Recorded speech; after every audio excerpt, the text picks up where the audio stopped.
Hey guys, great news from the US Patent and Trademark Office, USPTO.gov. I will put a link below for those of you that want to go there to search for trademarks. They added a new feature when searching for these trademarks where you can select by class. Previously, you could only select live or dead trademarks, and this makes it a lot easier, along with groupings of classes. So if you're selling on Displate 014, or something like Redbubble 021, if you're doing mugs or anything like that, along with our class 25 for shirts on Amazon merch, we'll be able to look at all of those. So let's go ahead and get started. We're going to click here, searching trademarks, and then we want to go to beta.tmsearch.uspto.gov, and then let's also look at the classification codes. We're going to click on that, and classification of your goods and services as well here. So overview of each international class. Here we have it. So I believe I mentioned 014 if you're on something like Displate, and then of course class 25 for clothing if you're on somewhere like Amazon merch or Redbubble, and then 21 if you're making mugs or something like that directly on Redbubble. So this is very helpful if you want to take a look at all of these classes. You can just follow what I just did there. You go to USPTO and then search, get ready, and click on search classification. But anyway, let's go ahead and take a look at some of these new features. Talk about this a little bit later in the video, and this is the Productor for Amazon merch trademark search. So when you're creating your title, you can say something like just a girl who loves, and then we're going to click on trademark US, and this will come up only seeing girl as the problematic word, which as we know is not accurate. A little while ago this used to be really popular, and then Amazon merch started rejecting it. So it looks like it's okay if you're just solely working with Productor. Everything looks fine. Let's jump over to USPTO. Okay, so we know that Just a Girl Who Loves is trademarked. That's been trademarked fairly recently. So let's type that, Just a Girl Who Loves. We're going to go ahead and click on Expert here, and then we're going to click on Search. So there are 91,177 results. We want to not have any of those dead classes. That leaves us with 31,255, which is still an absolute ton. So this coordinated class right here is the new feature that I think is extremely cool. So I'm going to unclick it here. We're just going to go class 25. So we're going clothing, t-shirts. There are 4,525 results. And then let's say we want to go class 21 as well if we want to, combine them together. 5,067.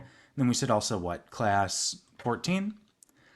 And that's 5,395. So there we selected each one of our items we can sell, of the classes we can sell, and we have 5,395 results. And as you can see, this includes everything. It's not just a girl who loves, it includes everything else there as well. So we want to look at wordmark because that's what we're essentially looking for. So you can search by class here, and that's extremely useful as well because 99% of the time for Amazon merch and Redbubble, Displate, print on demand in general, you'll be looking for word marks. Then we can actually just unclick this. We're back to class 25, 2133 results. Let's click on coordinated here, and it will select anything that goes along with class 25. I see that it does not include housewares and glass with that because it's not clothing related. But anyway, you have 4,146. So let's just say horses there. Let's go ahead and select that. We still have 4,197. Okay, that kind of surprises me. You could export these into an Excel, so then you could filter, search, and you would not want sloths here if you're saying horses. Again, we do not want to use this one. Just a Girl Who Loves is trademarked. We know we can't use that. So this is just for example. I'm not saying that horses is okay here. Let's take a look at another one that has come up in some of our niche research live streams and the videos that we make after that. So we're just going to go up here and say, but first, coffee. And as you can see, I had already searched it. So there it is. We're just going to click enter there. And then I want to show you how I go through this much easier. Let's actually remove the comma here. But first, coffee. So I want to scroll all the way to the bottom and say 100 per page. That'll bring us all the way to the top. Let's do Control F and then type in but first. So as you can see, there are only two results up here in the search bar, and that is right here and right here. So we know that this is not trademarked on any of these 100. then scroll to the bottom, and you just go to the next page, Control F, do the same, 2 of 2. As long as there's only 2, we know we're good. So we're going to go ahead and click on the next one.